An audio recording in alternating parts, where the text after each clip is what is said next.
And hello and welcome everyone to the comic multiverse where the worlds of nerd meet. I am your host Joel, and man, technology, Matt, it's been kicking my ass this week. I wanted to make this the first show that I did on my brand new gaming streaming computer that I'm so happy about, but instead of getting it to work, I just tore my beard out with anger all for 2 days. Yeah, you couldn't get your screen working. Is that right? Yeah, I got the actual box. I got the big thing. It's right over here. Put it together, made it all nice, screwed in the little glass part so you can see all the inner workings. Then came time to put the cable in and hook it up to a monitor. No signal, no signal. And I'm like, well, this is just a simple HDMI issue, right? Then they're like, oh, we'll try plugging it in and out again. Try, holding the button for 30 seconds. Nothing, nothing. I talked to you, thankfully, later that night, and you're like, okay, you plugged into an HDMI port, yes? And I'm like, yeah. Is it a regular HDMI port or is it the one that goes into the graphics card? I don't know the difference. Know the difference, Joel. And Matt, being very respectful, it's like, well, find out which one is your graphics card. So I then pull out the manual and start looking it up, and I'm like, okay, which one of you shiny boys is the graphics card? I eventually find that out. I find a secret hidden HDMI by the graphics card, only to realize, oh, this isn't going to take a regular HDMI cord. I'm going to need like a DVI-D or something. No, no. So I went, yeah, so I went to the store and got one today. And I'm like, all right, I'm good to go. I screwed the little things in. I'm like, all right, time to hook it up to my Asus Mana. Oh, fuck, this one isn't ready for it. I need a goddamn adapter You needed an for it. adapter. I need an adapter. And here's the thing. If I had gotten the monitor I originally wanted, it would have been ready for a gaming PC and it wouldn't have been a problem. The thing is that the monitor I wanted from Best Buy, they're like, "Oh, sorry there, Chief. You gotta send that away online, and the sale's only for today. But we can help you walk out right now with one of equal or greater value." And I'm like, "Fine, fine, whatever. I gotta send away for the computer anyway. I'm getting someone to build it for me. Just let me walk out of here with something, please. Let me have one little victory today." And the Asus I have, even though it's nice, is not ready for what I needed. So yeah, I need a goddamn adapter, and that's what I'm gonna do tomorrow.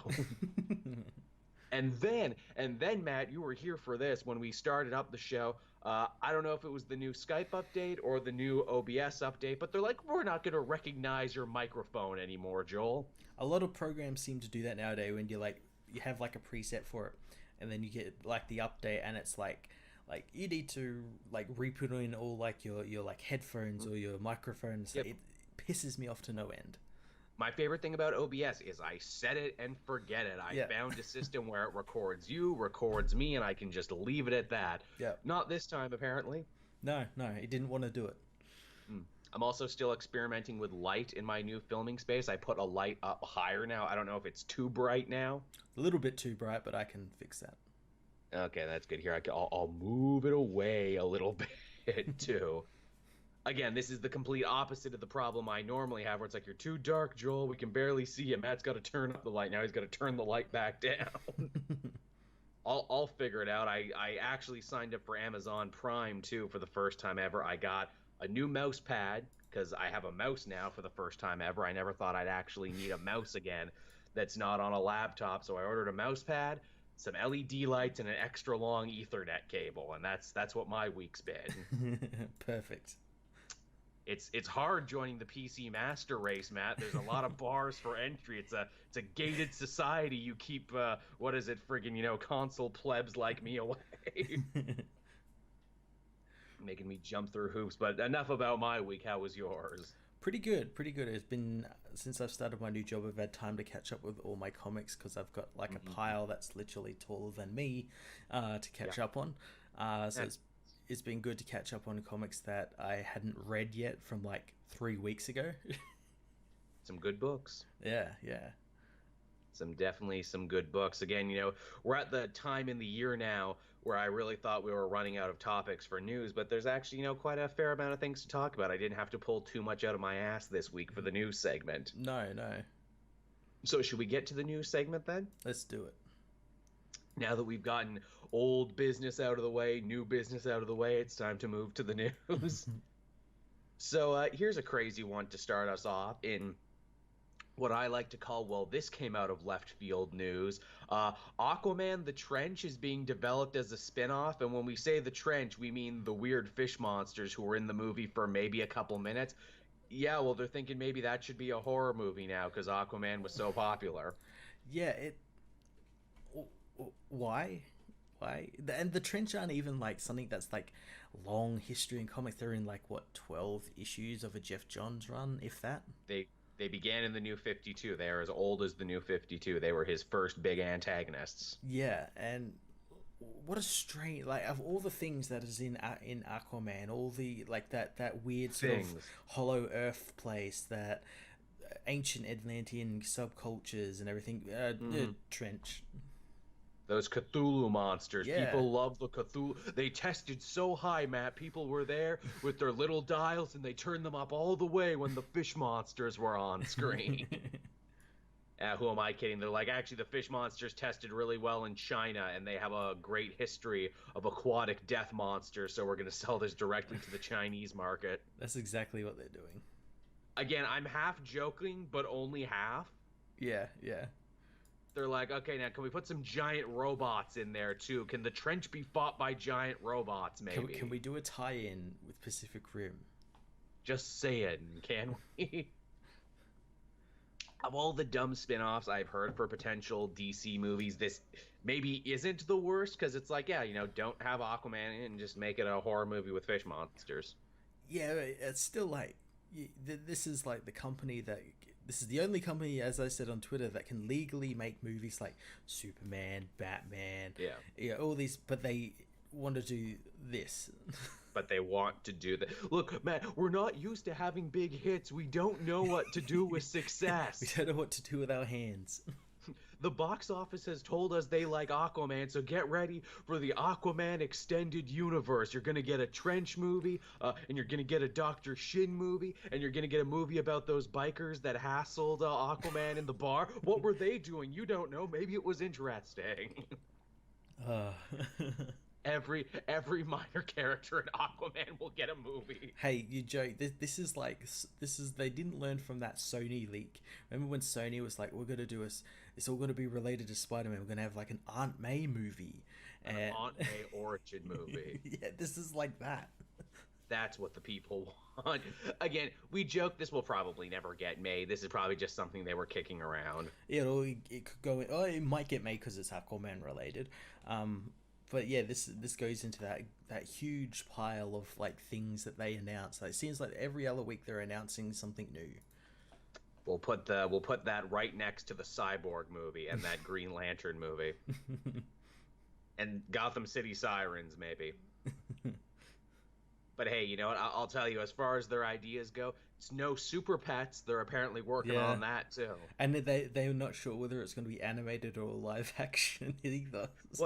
What studio problems? Look, so we got this killer pitch about the pets of superheroes, right? Oh, well, you got to make that. Is it going to be live action or animated? Oh, we have a choice? Oh, so much possibilities. Oh, man, the sky's the limit. Look, we got to go back on developing this one, guys. Look, it can be live action or animated. We don't know. Hey, if it makes all those people that are calling for the Snyder Cut angry, I'm more than happy to have it. This is what Zack Snyder wanted, a Super Pets. This is what he was building towards. This all roads lead to Super Pets. This is what that pretentious shirt he made was referencing. Super Pets is adorable. I can't get mad at Super Pets, though. I actually hope that gets made, and don't be shocked if it's like a huge surprise success, because people love superheroes, people love cute animals. Who do you reckon's going to be in it? Obviously, like Crypto, Streaky. Oh, no. Are we going to do a new Ace the Bat Hound? Ace the Bad Hound, definitely. You got to get the golden trinity of Super Pets in there is what you need. That's what the fans want. That's what they paid their money for. What was Wonder Woman's? I know Wonder Woman had one. What was hers? The Superman family had so many. There was Beppo the Super Monkey, Comet the Super Horse. Yeah, they had like a heap. Yeah, you could make Chip the leader, the Green Lantern. Chip. There you go. Oh, Wonder Woman had a kangaroo, Hopper. Yeah, that's right. Again, people, you like Wonder Woman? You like that Wonder Woman movie? What if Gal Gadot hung out with a kangaroo? What if she that rode a kangaroo through World War II? What if she rode a kangaroo and that kangaroo had side adventures with other people's animals? Again, them your fucking money now. See, this is why people are like, man, the golden age, you couldn't adapt any of that. It's so fucking weird. No, you just explain some of this shit to people and they have to see it. Wonder Woman has a kangaroo. Yeah, think about it. Love it. Love it to death. Ooh, and the villain, they can fight that Red Lantern cat. Oh, yeah, Dexter. yeah, Dexter. We'll fight the stupid Red Lantern cat. I'm sure Lex Luthor. Joker has pets. He has the two hyenas. He has Bud Yep. and Lou, named after Abbott and Costello. Yep. Does Luthor have a pet? Luthor feels like the sort of guy who wouldn't have a pet because that would mean having to care for something. No, I feel like he'd have something like a Bengal tiger or something. Oh, like a rich guy cartel animal. Yeah. Like I bought this tiger as a status symbol and now I just don't pay attention to it. Yeah. Stripes Luthor is his name. Just the most pissed off tiger. It's like Mike Tyson's tiger from Hangover. See, the more we talk about this movie, the more I'm like, no, there's something here. You can put something together here. You could do something. You could do something with this one. Hey, you know what? I will say, Trench, not my favorite idea. I don't hate it. Super Pets, great idea. But I think we can all agree the worst idea is actually something that's being made right now. So that Alfred origin show is actually happening on Epix. Like, I thought that was a joke, or at least that it would have been shit canned by now. No, it's actually happening. That we saw a first picture of Alfred today, actually. We did. And yeah, it's R-rated, and it's like Alfred fighting Jack the Ripper's descendants or something. I don't know. Ow. I need to take my crazy pills, Matt. Why? Who thought this was a good idea of a show?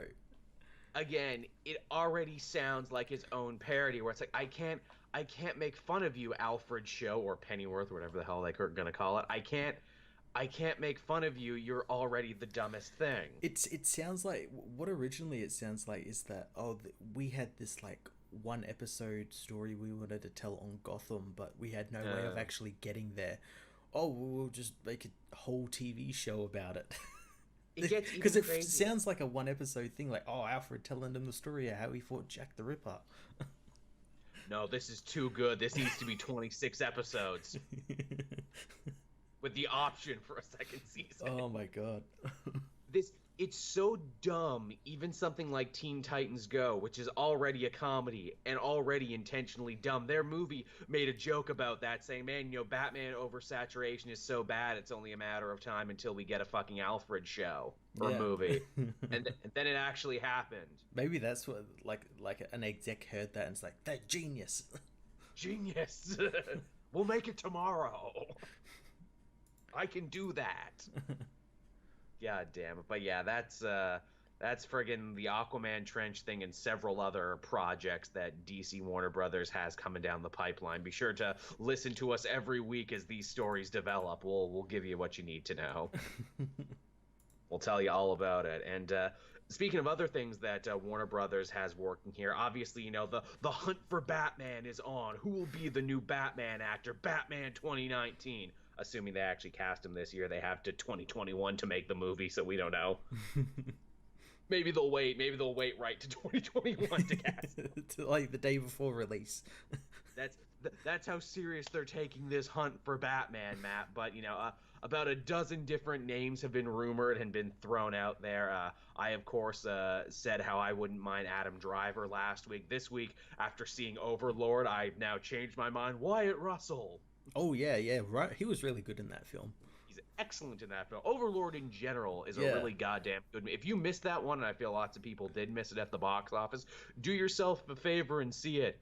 It's a zombie Nazi war movie, but the cool thing about it is that like the first 80% of the movie is just a straight up regular good war movie, and then like the extra icing is oh fuck, and then zombies happen. Yeah, I missed it at the cinemas mainly because none of the cinemas in my area were playing it. Yeah, I think this one really got screwed. This one has cult movie written all over it. Yeah. But yeah, Wyatt Russell for Batman. He's inherited a lot of the genetic coolness of his father. Yeah. Yeah, he was so good in that. And I'm sure the studios are like, no, no, no, no, no, he can't be Batman. We're already trying to get him to be Snake Plissken in whenever we decide to reboot Escape from New York. Oh, they're gonna do it. They're gonna They're do it. gonna there's like executives standing outside his house all the time. Wyatt, read the script. Wyatt, do the thing. No, they'll make Snake Plissken the Rock, since they're doing that with the Big Trouble in Little China remake. They make the Rock play him in that.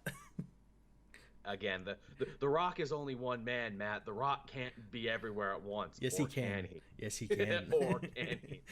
He is the most electrifying man in Hollywood entertainment. I mean, he has muscles on muscles. I heard he wrestles bears for fun because he can do it. But yeah, so the craziest new rumor that's actually gaining a lot of traction. I don't believe it, but truth be told, we live in such a crazy time with casting. I'm willing to believe just about anything. Apparently, one of the names getting floated around is Robert Pattinson, the Twilight guy. Yeah, I don't know. To me, he still has too much of the stink of Twilight on him. Yes, I know he's done other things and he's gotten good reviews and stuff. I actually kind of liked him in that Water for Elephants movie, but again, he doesn't really do much in that movie. That's really all about watching Christoph Waltz be crazy Christoph Waltz. Just beating the shit out of circus animals and being a bastard. Oh no. Is Christoph Waltz too old to be Batman? Can we cast him? Yes, Alfred. He could be Alfred. Oh, that's fine too. Yeah, I was gonna say Colin Firth, but yeah, let's cast a creepy Austrian guy to be Alfred. Master Bruce, what are you doing again, Master Bruce? Are you running around in that bat costume? I thought we talked about this. What about that? Just a movie where Alfred is creepier than anything. And that guy raised Bruce. No wonder he turned out crazy. Yeah, this is the guy who fought Jack the Ripper. So that's canon now. That actually happened. How do you do that? But it's like, oh, well, in the comics, Alfred, he worked for MI6. He was a spy. How do you take he was a spy for MI6 and it's like, and he fought Jack the Ripper? They're both British things. That's some really dumb, overpaid or overworked screenwriter being like, MI6 British, Jack the Ripper British. Someone had an unused shitty script for a James Bond film where he fought like a villain who was like a descendant from Jack the Ripper. Right, or it would be one of those things. It's like, can he fight Dr. Moriarty? It's like Sherlock Holmes isn't real, but Batman is real.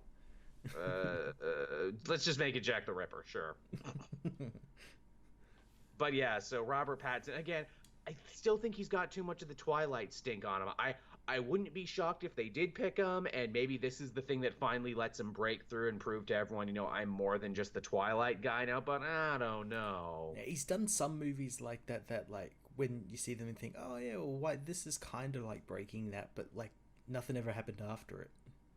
He just kept making like small like art house films and stuff like that. If you're gonna do the teen heartthrob tries to make good and tries to break the mold of being a teen heartthrob, I think you should do a Zac Efron, because I think he's already done more to try and break that stigma, and he's been in stuff I've really liked, and I think he's totally washed off the stink of his more teeny bopper stuff. What was he in? Was he in like those High School Musical movies? Yeah. Okay, I don't even conflate him with that anymore, because I think he's thoroughly washed that stink off now. Oh, he has. He just played Ted Bundy in a new film, and it's really good. Oh, see, there you go. See, he's got the darkness in him. Yeah, and people are gonna like him in that film. That's what you gotta do. You gotta find an actor. You gotta search your soul and find the darkness. Do you have the darkness? That should be the first question when you're casting a new Batman. Look, we're not gonna get you to read anything, do any monologues, try on any costumes, but do you have the darkness? Well, do ya? And just see how they answer that question. See, that's what we need to do, man. We need to make like a crazy obstacle course for the person who eventually becomes Batman. You start with, do you have the darkness? Then you throw a batarang at them and see how they react. That's the whole course. If they flinch, they can't be Batman. But if they catch it in their teeth, then they get to be Batman. Now you have to cross the field of fire. They just, throw a bunch of hot coals down. If you can pass the field of fire, then you can be Batman. Then on the other side, it's just a bunch of guys with kendo sticks, and they just start whipping their ass. Now you must be jumped in by the Batmans of the past. They get like Michael Keaton, Val Kilmer, sitting on the other side with baseball bats. But do you really want to be Batman? How badly do you want this? And then George Clooney spits acid in your eyes. Maybe not real acid though. Maybe like I don't know, vinegar. Yeah, lemon juice or something. There you go. Do you want it? How badly do you want it? I thought I wanted it until I didn't. I should know. I survived Batman and Robin. What are you gonna do, punk? I own a satellite. I own a satellite. Yeah. This is the hot new reality show, Batmans of the past, just beating the shit out of new young actors to see how much they want it. We call it Hollywood. How much do you want to be Batman? Now you have to take an awkward car ride with Bryan Singer. Ooh. Yeah, that's how you gotta survive. Run through the gauntlet of sexual predators. If you survive, you could be Batman. Wait, you mean half of Hollywood? Yeah, run down Sunset Boulevard. Could you survive an awkward car ride with Joe Rogan? I don't want to get in a car ride with Joe Rogan. He's always sweaty. Yeah, always. Then I guess you don't want to be Batman then. The guys in Marvel don't have to go through this. No, they go through much worse. You don't know that. You think Chris Evans is nice all the time? You don't know what he had to do to be Captain America. He had to be in Fantastic Four, god damn it. Exactly. He earned that through torture. Hey, you know why you don't see Sam Worthington and Jai Courtney anymore? Because Chris Evans had to kill them in a kumite to absorb their power. That's it. To become Batman, you have to fight 10 rounds in the kumite. The ghosts of actors past. Oh no, can you get over Taylor Kitsch? Remember him? He was in things. Now he's not in things anymore. Hey, he played, what's his name? That guy killed everyone at that church. That. Oh yeah. I can't remember what it was called. Kingsman? No, they all no. He was that cult leader. Oh yeah. Yeah, I can't remember what the cult was called. Not Heaven's Gate. Not Heaven's Gate. No, the other one, Branch Davidians. Oh, the Branch of it. The less famous one, the Diet Pepsi of Heaven's Gate. The one where it's like, oh, are you the guys who wore sneakers and drank the Kool-Aid that killed you? No, we were the other guys. Oh. If you're not first, you're last in the cult game. I like to think of the comic multiverse fan base as a cult. What's our doctrine, Matt?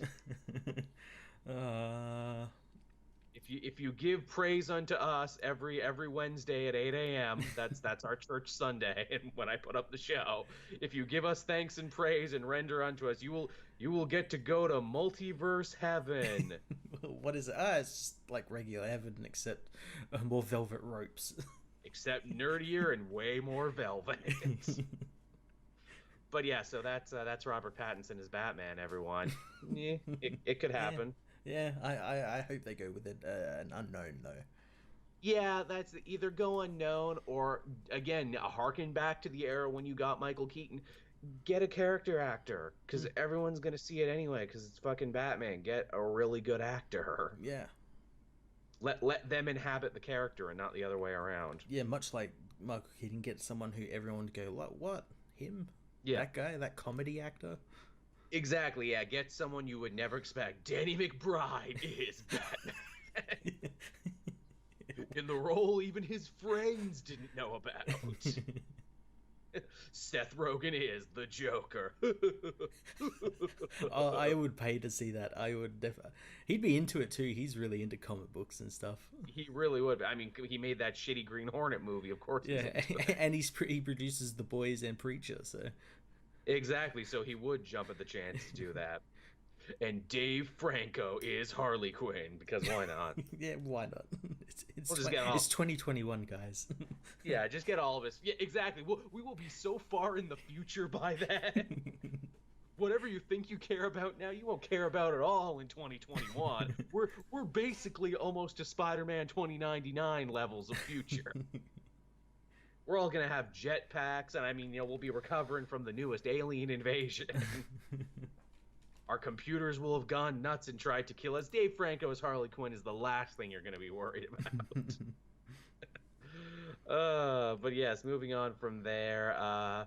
So here's something interesting. Obviously, the rights to all the Marvel X-Men properties that were going on at Fox, they've reverted back now due to that big acquisition, and because of that, a lot of these shows are ended. Gifted is done after this season. Legion is already done after their next season. But Jeff Loeb piped up this week out of the blue to basically remind us that he's still there. Yeah, of course. Threatening us with his existence. Yeah, and that I still control TV, damn it. I know it's not as popular as the movies, but I control the fucking TV. And he said there that he is open to the idea of more Marvel shows on FX in the future. Obviously, Legion is on FX right now. Yeah, yeah. I like that. I mean, it's a nice prestige channel. FX has done lots of shows I've enjoyed. It would be nice that they wouldn't have to sever that relationship, even though Legion is done. Yeah. You know what would be good for FX? Hey, if you loved Legion, the show of a kind of mutant superhero guy who dealt with mental illness and insane asylums, you're going to love Moon Knight coming to FX very soon. That'd be pretty cool. That'd be a very good replacement. Yeah, I would watch her. The thing is, like, FX, I don't think they're not, like, hard edge or anything, and with Moon Knight, you kind of need to be pretty hard edged. I used to know the answer to this, that there's certain rules where it's like you can't have F-bombs, but you can have this much violence and you can have this much whatever. But again, I think they're harsher on swearing than they are violence. Yeah, which doesn't make any sense to me. Yeah, well, that's classic American thing there. What was that joke from South Park the movie? And remember, everyone, horrible, deplorable violence is okay so long as no one says any dirty words. Yeah. And when you're out there and a Canadian charges you with his hockey stick, you remember. But yeah, that's FX thing. I mean, it'll be interesting in the future. I mean, there's going to come a time, if the comics are any indication, where they're going to have so much goddamn X-Men, they're not going to know what to do with it. And I mean, look, I would be totally fine. Have a movie team with all the AAA characters everyone loves, and have a TV team. Yeah, I'd really want just them to continue Gifted, because Gifted is actually pretty good. It is. It's really good. It's maybe one of the best interpretations we've had, and they do it with all like the second tier X-Men. Yeah, and I think that's why it works so well. It's a great proof of concept where it's like, no, you can do this. You don't need Wolverine, Cyclops, Jean Grey, Beast on television. There's a whole world of X-Men characters you can work with. Yeah, I really want them to continue that. I haven't caught up on the most recent season. I'm a couple of episodes behind, but it's been really damn good, and it's a shame it's going away. You know what you need to do? You need to have what is it? You need the movies to be them being superheroes, hanging out with the Avengers, fighting crime and all that other stuff. The TV show should be X-Men Academy. It should be like X-Men Evolution, where it's like, no, it's the class that is going to school, and their main goal is to one day get called up to the main X-Men team. Yeah. That way you kind of have this meta text in there where it's like, man, if I'm good enough, maybe they'll call me up from TV to the movies. And you can do that, too, because you own all of it. And I think that would be fun to see that. It's like, hey, we saw this character grow on TV, and now here they are on the movie. Yeah, that'd be really cool. That's my pitch. Yeah. That one's free Marvel television. The next one's going to cost you. And by cost you, I mean we can work it out. Do you have stock? Can I have some stock? I'm the guy who couldn't figure out chords on my computer. Surely I can figure out stock. Oh no, I paper cut myself. I got it in my eye. How did I get this stock in my eye? Now our next story is actually Star Wars based. I'm going to let you run with this one, Matt, because I didn't really understand it, so I'm sure you will. All right. Apparently there was some leaked concept art everyone says has to be from episode 9, and it featured an older Lando Calrissian wearing basically what Lando is wearing in Solo. Yeah, and this actually confirms, like a couple of months ago, there was like rumors and leaks going around of like all these new aliens, and then Lando's going to be in the movie, and he's going to be wearing something like this, and then this comes out and kind of confirms it. And yeah, he's like wearing like his that yellow shirt he wears in Solo, and he's got like a long cape on. I think he's got a cane as well, which is really cool. Ooh. I And mean, it makes sense. So much of the meta text and the meta plot of this new Star Wars trilogy is a younger generation inheriting important lessons and important stuff from the previous generation. So yeah, let's see what old Billy D's got to impart on us. yeah, and I hope his role is big and not just like a very small cameo. He's in part of the original trilogy. He's got to be part of this. He is. And I mean, it's sad to say, we lost Leia, so maybe he can help fill that role somehow. Hopefully, yeah. And yeah, we got to look at like all the other characters. We got to look at. I don't know whether you saw Poe Dameron's look. He looks very much like Nathan Drake from Uncharted. Huh. Yeah, that might be cool. I know. It would be fun too to see, kind of Billy D.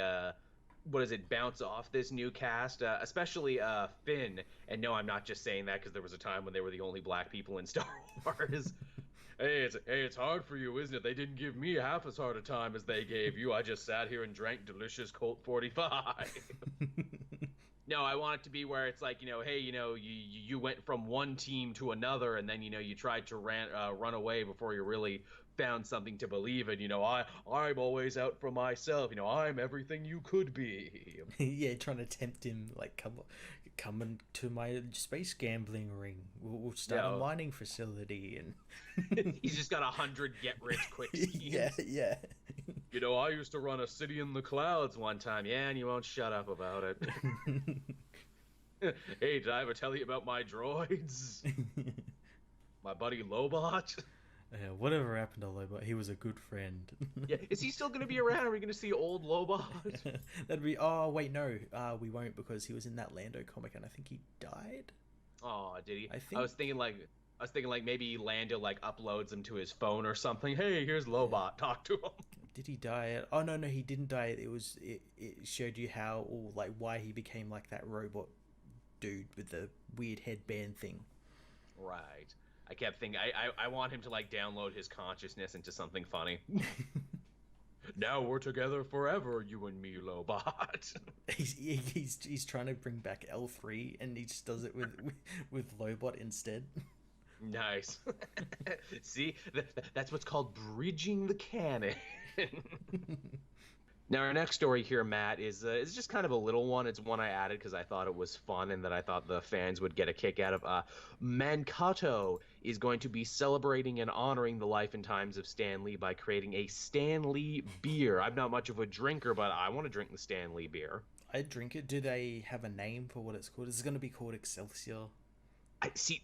That's such a missed opportunity. I think they're just calling it the Stan Lee beer. I get the feeling they make lots of beers honoring different celebrities. But yeah, if they don't call the beer Excelsior, then you're fucking up. You're fucking up at your job, son. I just, every time you drink it, I can see the reviews now. Oh, it's amazing. It's uncanny. It's web of. It's every great adjective. I mean, heck, that's definitely one. If I ever get this goddamn computer rig working, that's something to try on stream. Yeah. What would it taste like? That's a real good question. In fact, hey, if this takes off, what other comic creators do you think should be honored with beers, Matt? I mean, our good friend Crazy Uncle Frank's got to have a beer, right? He's got to have a beer, and the first couple of sips will be really good, and then as the beer sits and gets a little older after coming out of the fridge, it just gets worse and worse and worse. Oh, why does it get more and more bitter every time? Why do I keep coming back and drinking this? Oh, it takes forever for a new beer to come out. And it's not worth it. And like, oh, those first couple sips were so good, but God, I'm forgetting why I even liked this beer. Jesus Christ. We'd have a Tom King beer, which would be a very nice, immaculate bottle, but it'd be empty. Empty on these. You fucking beat me to it, Matt. And then, like, we'd try and drink it and be like, oh, there's nothing in there. And then people are like, no, it's not. You're too dumb to get it. The beer. I'm like, no, there's literally no beer in here. Would you like to explain to me why there's no beer in here? No, I'm just going to call you an idiot. Uh, But I assure you, this beer is very deep and robust and delicious. Also, it feels like the brewer left halfway through to go work at Hollywood. yeah, now someone else has to come pick up the slack. But this new, quick out of the gate gear is pretty good. Yeah. The Gail Simone beer. Ooh, this beer is quirky and good at Twitter. This beer asks the other beers if they like Marvel or DC more, and then some beers answer. Actually, I kind of showed my hand. That's actually a story we were going to talk about later, actually. But yeah, comic creator beers. That's a good game down in the description down below. What would your ideal comic creator beer be? I'm sure there's some ones we're not even thinking of. No. Again, our fan base will amaze us with how funny they are and do half our job for us.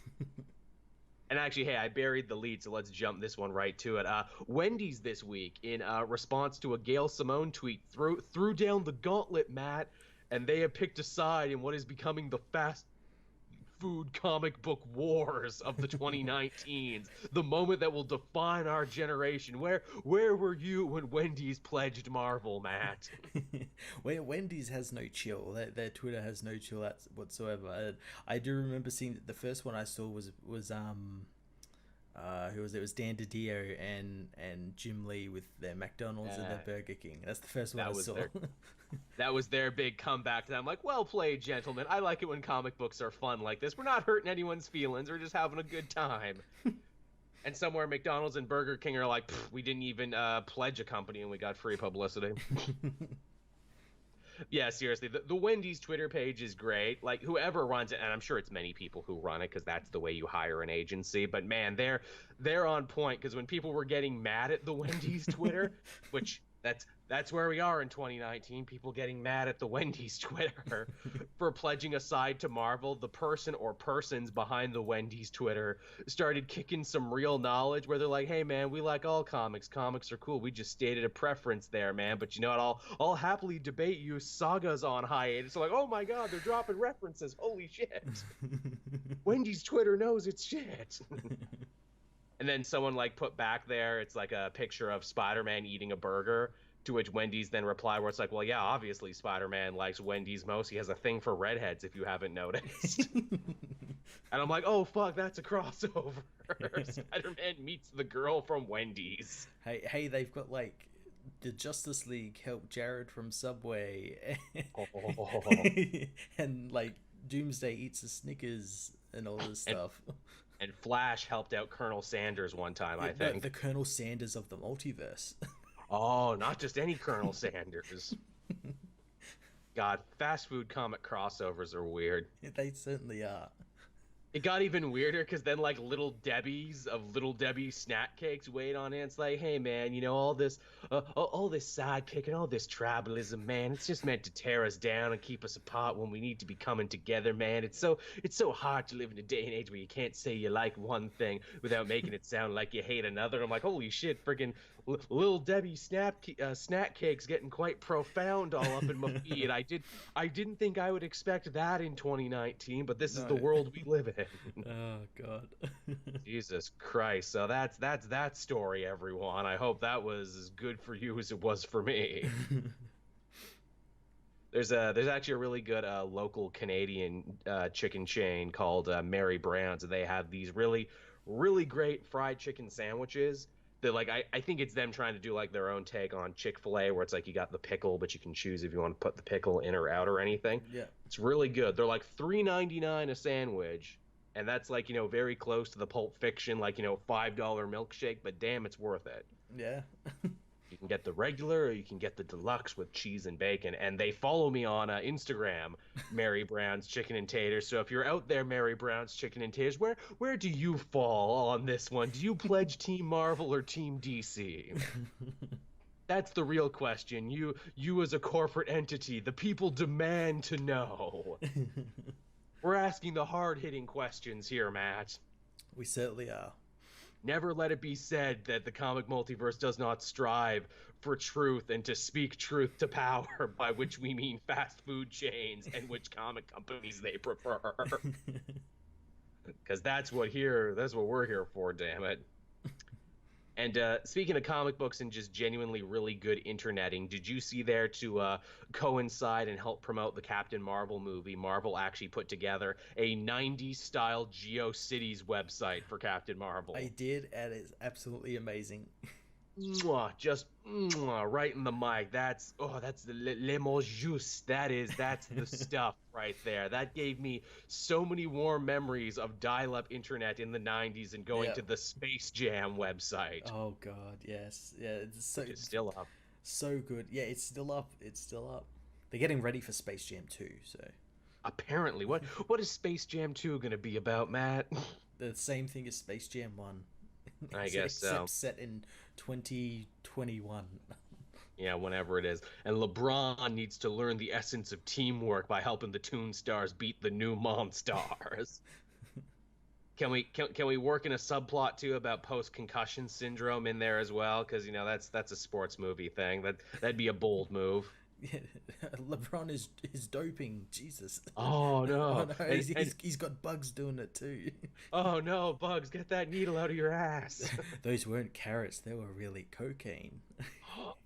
I need to be big and strong, Doc, if we're gonna beat them monsters. Everybody's doing it. That's the worst Bugs Bunny impression ever. No, That should be illegal. that was Bugs Bunny on like bath salts. On basalts.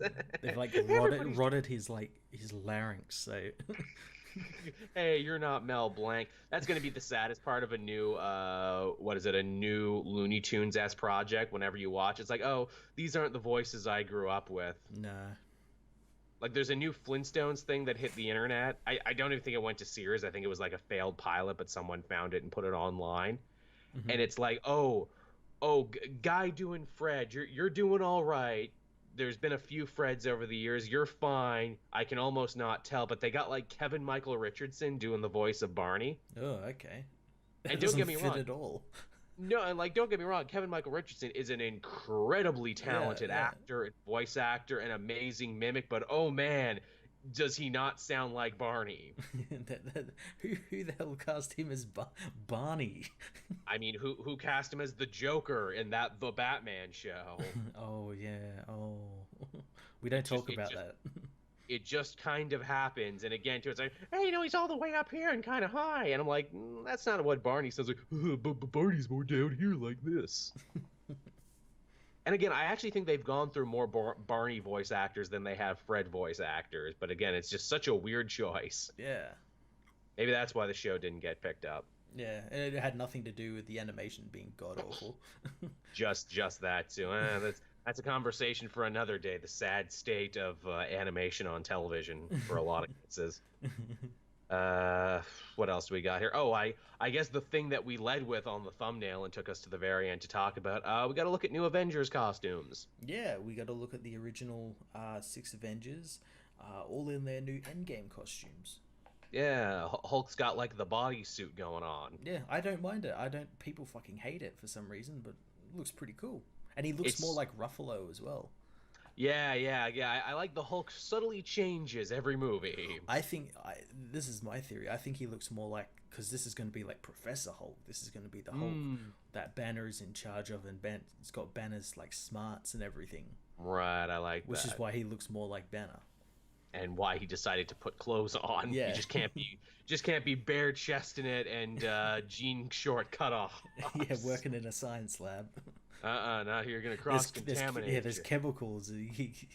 Gonna burn your Hulk dick on one of these things, you jerk.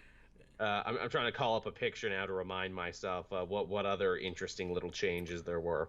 We got Iron Man in like his classic costume, like classic, Yeah, like comic one with like the gold arms and like I imagine the gold legs. We can't see his legs really. yeah, we're doing a bit of a throwback. Cap is wearing the chainmail. Yeah, which is a nice little callback to the comics. There, we haven't really gotten that. Yeah. Also, Black Widow's is probably the most interesting because the costume looks very similar to the Wasps. Yes, it's been very much redesigned. Maybe this is her like, hey, I'm going into a fight. I need a better type of suit. I just can't be wearing latex. I need like some Yeah. actual battle armor. But not only that, on her wrist is one of the quantum shrinking things that Mm. that we Mhm. saw in like those set pictures that like Yeah, they yeah. were wearing when they were in the like the Battle of New York or something. Do we think again, given what we probably know about this movie and it being based around time travel, because obviously they recreated a lot of shots from the other Avengers movies, do you think that's like the time turner, that's like the quantum leaper that lets her jump around in time? I don't think it's that, but I think it might be something where it's like, oh, this will like stabilize you in this time when you're not meant to be here. It won't like, it'll Right. like make sure that you don't like disintegrate or something. That's not bad. That's not bad at all. But yeah, so that's your little insight there for Avengers, everyone. Yeah, costumes look great. Yeah, looking good. Look, they're subtly different enough, but you know who you're looking at. Exactly. Now what else do we have? Yeah, I guess with news out of the way, we can hop on in and talk to what we read this week. Yeah. And yeah, it was a fairly sizable week. Lots of different books. Yeah, we had a Tom King book, not written by Tom King. Uh, a Tom King Batman book, but is not a Tom King Batman book. It's a Joshua Williamson book. Yeah. Yet also tying into everything Tom King has been doing, because this actually tries to get more story out of Sanctuary than just about anything else. Yeah, so yeah, Batman issue 64 is the beginning of Joshua Williamson's, is it 4 parts? Yeah, the Yeah. price. 4 part story, The Price, and yeah, it's basically him coming in and being like, all right, I'm going to make sense of all of this bullshit that you're doing, Tom King. There is a lot of that. Let me make sense of this bullshit Yeah, best I can. yeah, but even then, like, he's still harping, like, still in with those constraints where he's like, ah, fuck, I've got to have to write it like this because he's done Yeah, this in this book, and but yeah, yeah. it was an interesting story because we see Batman, he's feeling the effects of the events of Heroes in Crisis as well as what's happened recently in his Batman book, or maybe not what's happening because it's kind of leaves everything in the lurch a little bit there. God help you if you've been following this along and you're only a casual comic fan and you didn't know about this crossover. They literally stopped that Batman in Dreamland story fucking dead, and they're like, and now for something completely different for the next Yeah, four issues. yeah, and Batman's tired and he hasn't slept in many days, as we've seen in like multiple books that happen because of he's getting hallucinations of Wally and Commander Steel and all the people that have died at Sanctuary because he feels Making responsible. mistakes. And on top, Feels way more to blame in this yeah, book than he yeah. actually does in Heroes in Crisis. In Heroes in Crisis, it seems like Tom King's going out of his way to blame like Superman for it, because like everything about Sanctuary is kind of like Superman related. Like the robots look like Lana and Ma and Pa Kent. They're In a set on like a farmhouse. farm, all this sort of stuff. But like here, it's like no, Batman's like the one behind it all. And eventually Batman has to talk to Barry Allen. He's giving Barry the slip because he's like, oh, you're probably gonna want to talk about your dead sidekick and friend, huh? Yeah, oh, I don't want to do that. Batman, maybe if I run away, I can ignore this really awkward situation. Barry's like, you can't outrun the fastest man alive, Bruce. Well, not only Fucking that, try.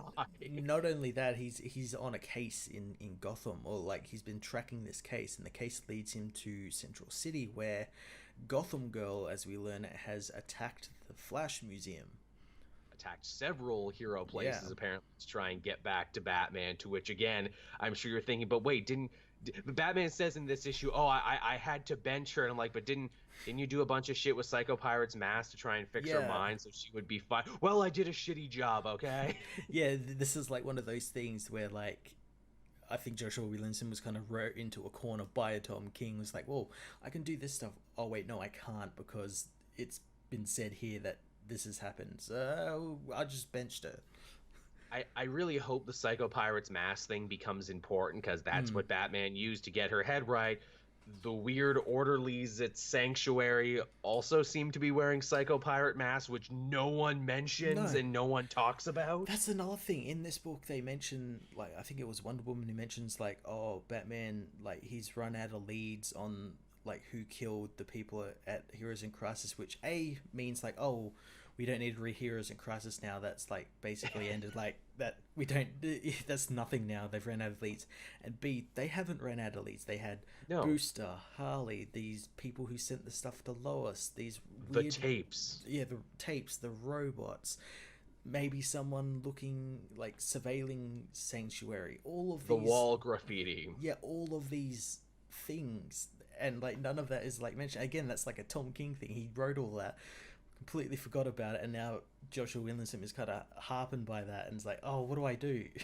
Yeah, well, the story won't work without this, so Yeah, but it's still a really good story because it actually it's enjoyable. it gives like Batman like some actual like human emotion, something Which that's is nice. just void in all of other Tom King's work.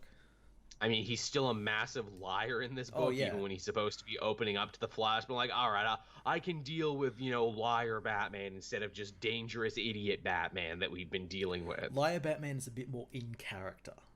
Yeah, where it's like, okay, Batman never tells the whole truth. He always keeps a couple cards close to his chest. Yeah, and as we learn out, Gotham Girl is trying to bring back her brother from the dead by pumping him full of venom. Or in my review, I called it juice. She's filling him with a bunch of mysterious juice. Green ooze. The secret of the ooze. He's gonna be a Ninja Turtle. The worst thing you can really say about this book, and I think this is it's such a petty thing, but I think it really goes to show what maybe DC editorial or the higher ups thought about this book, where it's like, okay, this is the first Tom King Batman book to not be written by Tom King. Give it art that's not as good as any of the other art that Tom King got to work with.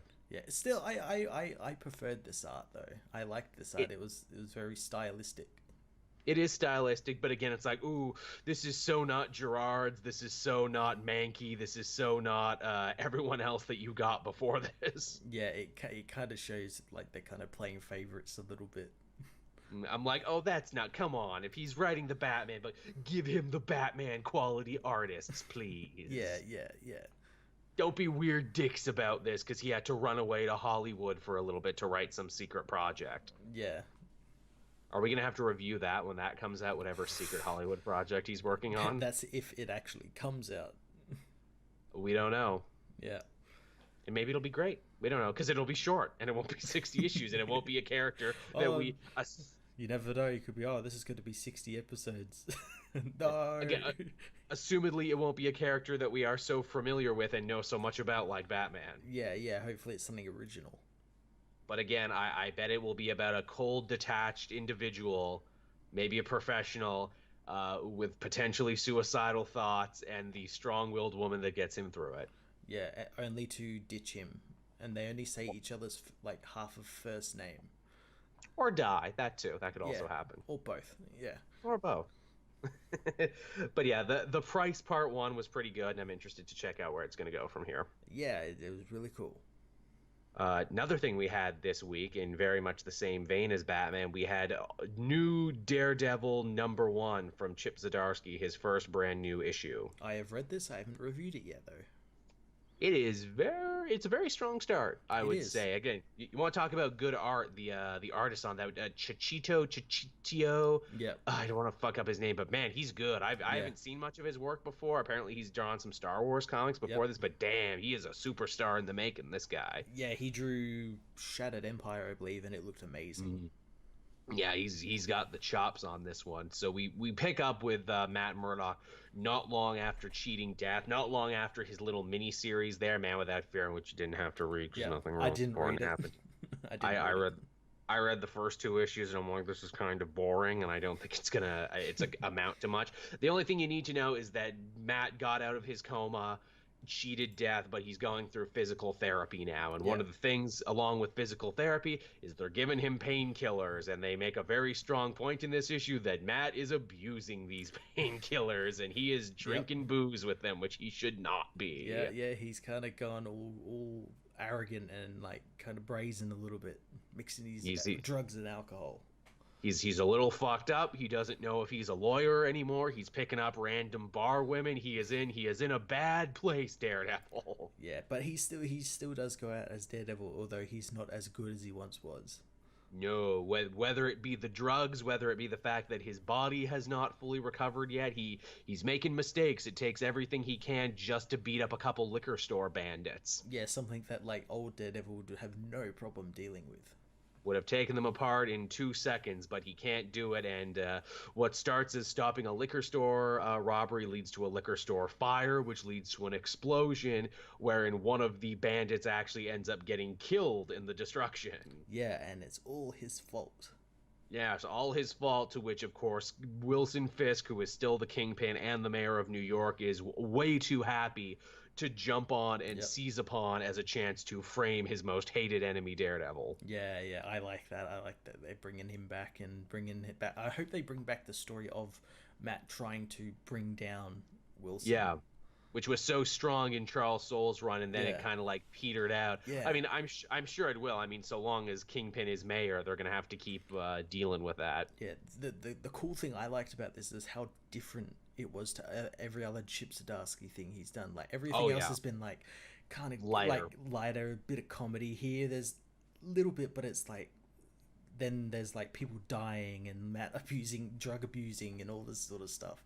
He flipped the dramatic switch. This Yeah. is the moment where he's like, no, no, no, I am a writer of many layers. I can do comedy, I can do cosmic, I can do everything, but ooh, I flipped my dramatic switch, and now look at me dramatic it up. Yep, yep. And also, the backup in this was really cool. I liked how it showed, like, seen as you'd see it drawn in a comic, then how Matt Murdock would see it. Yeah, that was a nice touch. I got the director's cut too, which actually came with a bunch of great covers from Daredevil history, so that was a Cool. good purchase. Awesome. Ooh, another thing we got to talk about, they introduce a new character too, who they right out of the gate basically say this is Matt Murdock's new foil. His name is Cole North. He's a detective from Chicago, Yep. who they've called in to deal with the superhero problem. And where Matt Murdock's all about like, ooh, I live in the gray, I bend the rules of man to serve the greater good because that's what my Catholic upbringing would tell me to do. And everything, but Detective North is the exact opposite of that. He's basically like a straight up Knights Templar. It's like the law is the law and only the law, and Yeah. I will enforce the law. He's Judge Dredd. He's basically fucking Judge Dredd. Yeah, yeah. To where I'm like, ooh, are they gonna see the good in each other, or is this one of those situations where it's like is it like Les Mis, where it's like Murdoch, you're my Jean Valjean and I will hunt you to the end of the earth. I have a feeling it's going to be like that, but I think there's going to be a turn where they're like forced to work with each other and they're like, all right, well, you have your way of doing it, I have my way, we'll meet in the middle somewhere. I like that when heroes are given foils and characters who aren't just supervillains. Mm-hmm. I like that. I like that a lot. You see that a lot in Batman, and I like they're kind of doing that for Daredevil. It's like, no, let's Yeah. give him a hard ass cop that's fucking up his life. Yeah. But yeah, this is good. I think Daredevil is in very good hands. Shockingly, still very low views on my channel. I don't know what's up with that. Yeah, people love Daredevil, but they don't like to read about him. They really do, or they like to read about him after the fact. Like I had so many people asking, like, "Oh, is the Charles Soule run good? Should I read it?" And I'm like, "You should have been reading it when it was coming out." Why didn't you read it while I was putting videos out every other week? Yeah, really. Daredevil and Green Arrow, two of my absolute favorite heroes, get dog shit numbers every time. I don't know what it is. They have popular TV shows, they're huge Yeah. in the pop culture, but Yeah. no one wants to read about their adventures. It's the same with Star Wars. Everyone fucking loves Star Wars. Videos do shit. Yeah, I don't know what it is. I guess because people are like, well, no, I have all the Daredevil, Star Wars, Green Arrow I'll ever need. It's right up here in my head. Yeah, I know the things. He's got a costume. He flies around, because he's blind and everything. I know him. Yeah. I know I'm fine. And again, too, it's just like, man, that TV show you liked so much? This is where it's from. Would you like to read where it's from? It's different and good. Whatever. And Daredevil, too, one of the best successions of writers of any character ever. Some of the most critically acclaimed stories ever. Some of the best collections ever. And yet no one wants to watch videos about stuff, about individual issues. It's the damnedest. Yeah, yeah. All right, but now that I'm done crying about first world YouTuber problems, what else did you have this week, Matt? We had Justice League issue 17. We did have this one. Man, this was an unexpected turn. It was again, Scott Snyder does like great with these pairings he's doing in the Justice League. In this issue, we get Lex Luthor paired with Martian Manhunter, because as we learn out, they share a bit more history than like we were led to believe. Yes, because we found out in the last arc, what is it? Hey, John, you were kidnapped as a little babby Martian, and we're part of this crazy experiment to try and recreate Perpetua's half human, half Martian super soldiers, which, yes, actually is where the white Martians come from. Those were like defective mixes. And I'm like, really? Yeah, Holy shit. yeah. Funny, that line is just like such a throwaway line that you're But that changes holy everything. shit. Yeah, that's just like one of the things. It's like one of the huge revelations throughout this series has been, it's like, white Martians are a byproduct of human experimentation. Just just mind friggin' blown. They bring back the Legionaries Club, which was, of course, the one percenter rich dude club that Luther's dad was a part of. Yep. We saw them, trying to bring Starman and trying to fuck with his life. Which, again, they also imply that not only did they kidnap little baby Martian Manhunter, but they also kidnapped him from time to take him to where he was, because that's the Yep. thing they can do. Yeah. They kidnapped him from when he was a baby as well. This is it's like perfect because someone like brought that up. I'm like, wait, doesn't this make that new Martian Manhunter series non-canon? I'm like, no, it doesn't. Yeah, because we now have time. That's what I was worried about too. But I'm like, okay, good. We've established Yeah. time travel, and we established it before with Starman. So now the timeline can remain safe. Exactly. Definitely thought out by Scott Snyder. Perfect. And yeah, it was just like him in Martian Manhunter in the present trying to convince Luthor not to release Perpetua and doom like all of reality and everything, by explaining their connection thanks to his people having a ritual that gets rid of memories, which is what happened to them.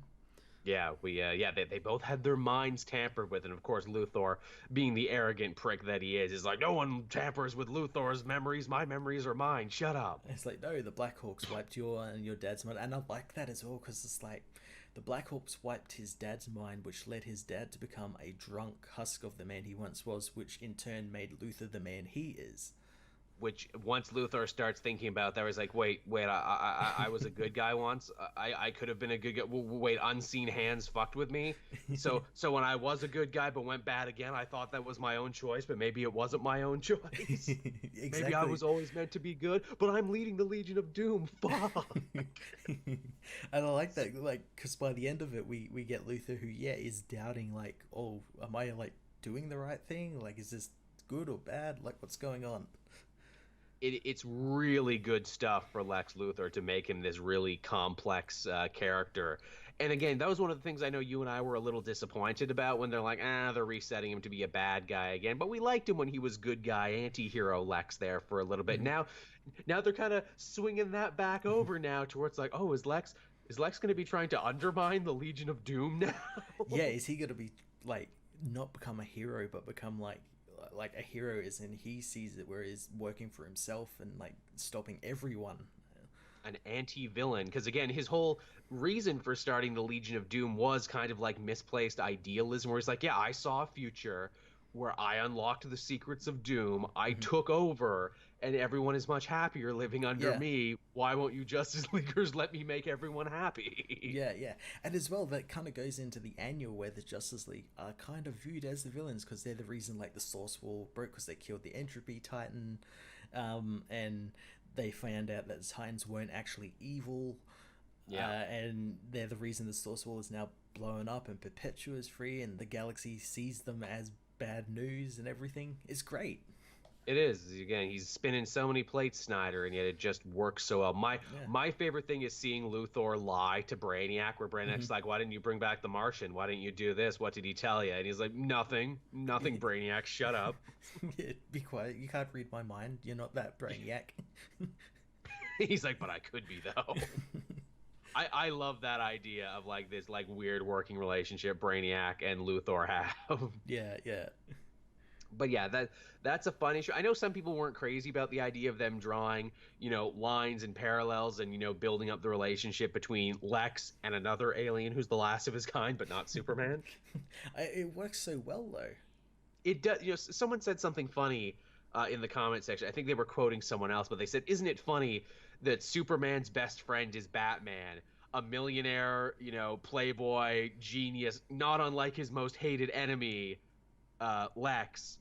And here you have a situation where it's like, oh, Luthor and his best friend as a child growing up was the last surviving member of a race of aliens, but he forgot about that. And like Martian Manhunter has so many things that he liked, but that he hates in Superman. And I'm like, yeah, wow, that is interesting. I wonder if he'll actually do something with that. Was like, these are very similar. This is maybe something that's drawing Lex to these people. Yeah, I'd like that. I'd like that a lot. Yeah, I'm really interested to see where he's going to go with this. Justice League is good. I would again I say it every week and I'll say it again. It's the one truly must-read DC book that's coming out right now. Yeah, yeah. Few books I'm saying about that now, but that's definitely one. Yeah. What else? I mean, I guess we talked about Justice League. We should talk about Avengers. Have you read Avengers 14 yet? I have, yes. Vampires, Matt. Vampires everywhere. Yeah, I've been waiting for this issue since This we book got is that last issue. bursting. Yeah, oh my god. It was so cool. It was, man. If you like cool Blade doing cool ass vampire hunting shit, you're gonna like this. Yeah, then that's like all it was. They're like, go to Transylvania, hunt down this civil war that's happening there with the shadow colonel who has Man Thing like on his back. Yeah, they never explained that he has a little man thing. Yeah, and he's got this huge army that's been assaulting Dracula's realm since he wants to take over from Dracula, and his League of the Unliving. Yeah, it's just like, and again, like Jason Aaron's been like making all of these like teams. Like we got the Avengers, we got the Challengers of the Deep, we got who are the Russian ones? The Winter Guard. And now we've got these vampire teams. Even the vampire, we got, yo dog, I heard you like super team, so I put super teams in your super team so you can super team while you super team. I really like the Shadow Colonel's design. He looks like a freaking Hellgast. Yeah, he looks so cool. And I like that they kept his identity secret, which makes me think he's going to be someone important. Yeah, they wouldn't build that up so much. It's like, haha, Blade, I'm actually your mother, or haha, Blade, I'm actually like, Dracula's kid or something. What if they bring, who in the movies, who was that guy that was working with Blade? Yeah, oh god, what the fuck was his name again? He had a funny name. Yeah, I can't remember. Well, like, what if it's like him, the one who taught Blade everything and all that? That'd be pretty cool. I'd like that. Again, they could do some shit like that. But we know he's a vampire, though. We know he's a vampire, though. Yes, they made a solid point of saying that he is definitely a vampire, but we can't take his mask off or shit will blow up. Yeah. They're giving Ghost Rider a lot more to do too, which I appreciate. Yeah, and I like how they tied him into that plot as well. They finally mentioned Eli Morrow. Thank you, Jason Aaron. It sounds like you may actually have boned up on some of this. It's not a haunted car. Yes. Well, no, it kind of is still a haunted car because the trunk literally goes to hell, so they're throwing vampires in the trunk to go to hell. And I'm like, I'm pretty sure it can't do that, but I'll give you that because that's fun. Yeah. Oh, the Fireball special, Ghost Rider gets in his car, She-Hulk picks up the car and throws it. I thought that was pretty cool. That's a good move. That's a good limit break. I like that. But yeah, just Avengers number 14, good fun vampire times. Yeah, it's really. I'm surprised they actually got to this really quickly, because that story where it was hinted at, where Black Panther met with Odin and everything, that seemed like this is what's coming in like a couple of issues. I thought we were going to go straight to the Squadron Superior and all them first before going here, but I'm glad we're actually going to the vampire stuff first. No, this vampire stuff I think is going to be this is like the one and done one to like tide you over before we get into War of Realms. Yeah. Someone actually mentioned something interesting too, and they said, have they explained what's the deal with the golden hammer that Thor is throwing around in the Avengers book but not his main Thor book? And I'm like, no, they haven't actually. Maybe they will when they get to War of Realms. I just put that down to like, that's Thor's like favorite hammer. I guess, because they make a point of saying that the Avengers book takes place further in the future than the Thor book. Yeah, and yeah, in the Thor book we haven't seen it because he keeps like just calling in hammers when he needs them, and they're all always different. So I don't know. Maybe it's something, maybe it's something that his father made, because wasn't his father making Yes, that one? actually. Yeah, There was a big, yeah, in the last Thor book, Odin was all pissed off at Screwbeard, the Forge Dwarf. He's like, "Hey, shut up. I'm trying to sleep and get drunk over here." Fine. Okay, you're not going to stop. Well, then let me show you how Odin One Eye does it. And then he got in and started building some. So yeah, that's probably the Golden Mjolnir. yeah. Goldmere. Got to give everything a fun pet name. I'm so excited for War of Realms because that Yeah, really feels like a payoff. It's a story that Jason Aaron's been writing for 6 years. it's gonna be good. It's gonna be good. We're gonna have to reconvene and do and this is everything you need to know. six Jeez. years worth of material. Yeah, 12-hour video.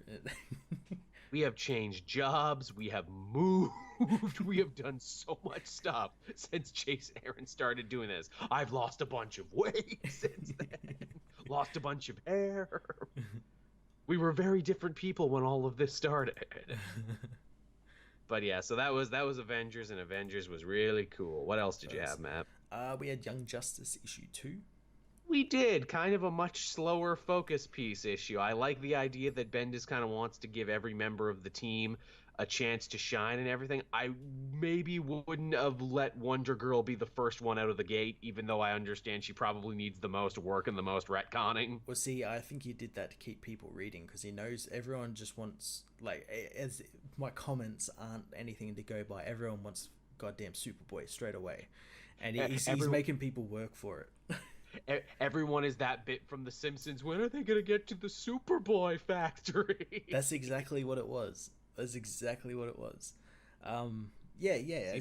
As you said, it was like it was introducing or reintroducing these characters to new readers and old readers who haven't read anything since like the old Young Justice series or Teen Titans series.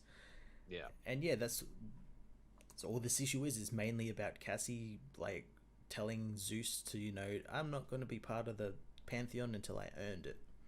And apparently Zeus is dead in like the main Wonder Woman book. Yeah. They actually make a point of saying this takes place before Wonder Woman 48. And I'm like, okay, can that quash the thing everyone's saying this book doesn't take place in canon? If it didn't take place in canon, why did they add that? Yeah. I got kind of confused with that, and I'm like, wait, he's dead in there, and then I saw the little thing. I'm like, aha, okay. Also, too, where he's like, and my granddaughter, I want to give you these items of power to go with your bracelets. I'm like, you mean the bracelets that she stole in New 52 Teen Titans? Because she wasn't gifted them, she took them. That's not a thing now. We don't know, and no one cares, because the less we talk about New 52 Teen Titans, the better. Yeah, I did get a good laugh though. Like, when Ginny confronts her, she's pointing a shotgun at Cassie, and Cassie's like, "You're not part of the Teen Titans." I'm like, "Have you seen the Teen Titans recently?" She would be the leader.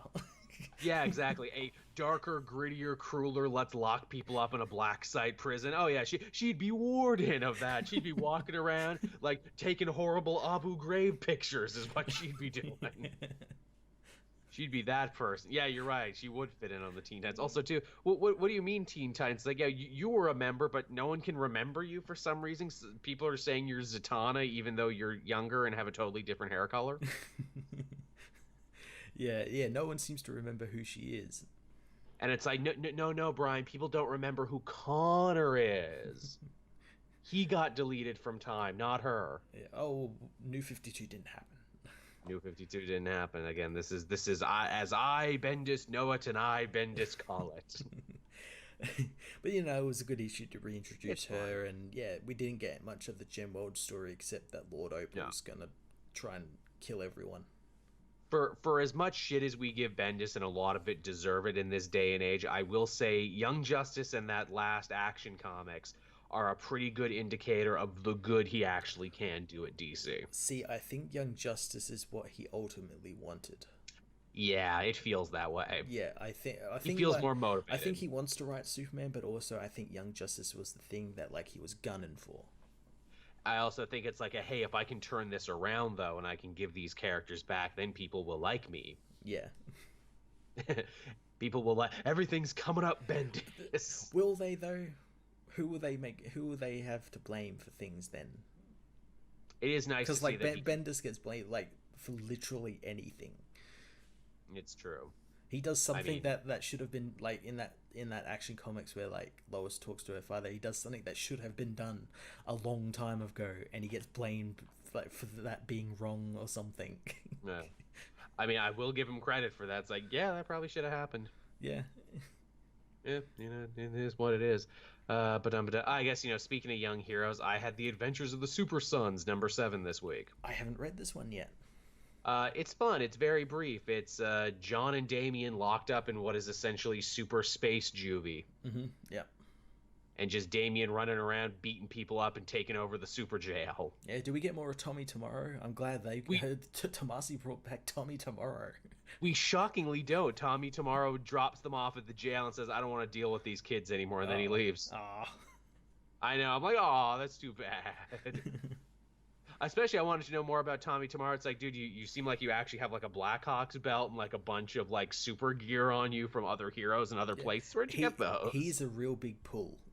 He's a very much so. Yeah, yeah. I was hoping we'd get a little bit more with him. Maybe we will. Maybe we will. Again, I won't spoil it too much. There's a fun bit too where it's like they actually time jump a little bit. And so, like, Rex Luthor has spent all this time in jail getting other alien criminals to convert to the gang and dress up like Earth supervillains. Oh, that's cool. So he gets this big bull woman. It's like, okay, you're Grundet now. You're Solomon Grundet. All right, okay, we're cool. It's also kind of like a chance for Tomasi to go back to like writing more of a street level Damien, because John gets locked up in solitary confinement because well, he's a super person, he can break out whenever he wants. So it's Damien just running around doing cool prison stuff. You all work for me now. Give me all your loose cigarettes and Hustler magazines. Does he like melt a batarang into the end of a toothbrush? No, but he should have. That would have been great. I was just reminded of that scene from Forgetting Philip Morris, where it's like, look, and sooner or later, Robin, you're gonna catch a beat down. You don't gotta win, but you do have to fight. It's either that or you can suck their dicks. And Damon's like, nah, that ain't happening. You're catching a beat down from me. And that's just basically the whole issue. But yeah, it was fun. It was all right. I cherish every moment with a Super Sons book because I know that book is dead now. Yeah, that ends on 12 issues. Superboy's still around, though. He is, but he's basically a totally different character now, and they've regressed Damien back to being a psychopath. Yeah.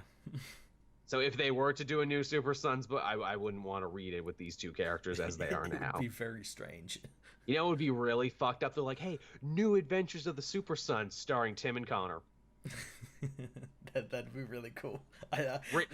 People would both at the same time fucking love that and hate it. Hate it. Again, it's the all written by Brian Michael Bendis. Oh. Because then I want that now just for the outrage.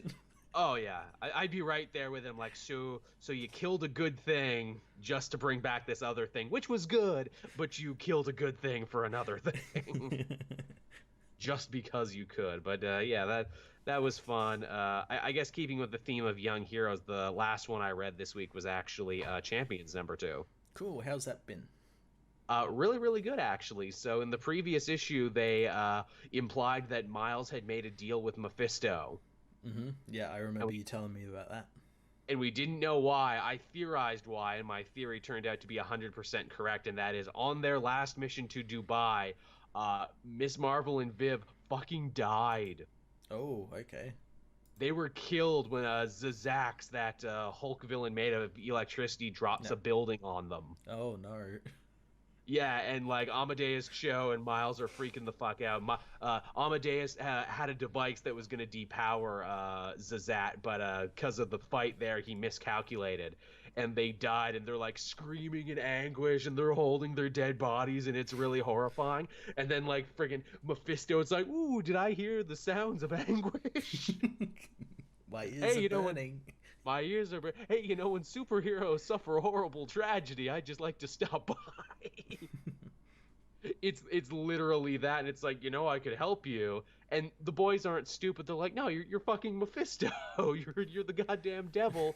We're not gonna make a deal with you. You're gonna like take away our souls or make us Ghost Riders or something. And he's like, oh, kids, come on, making deals for souls. That's like so 5 minutes ago. I don't do that anymore.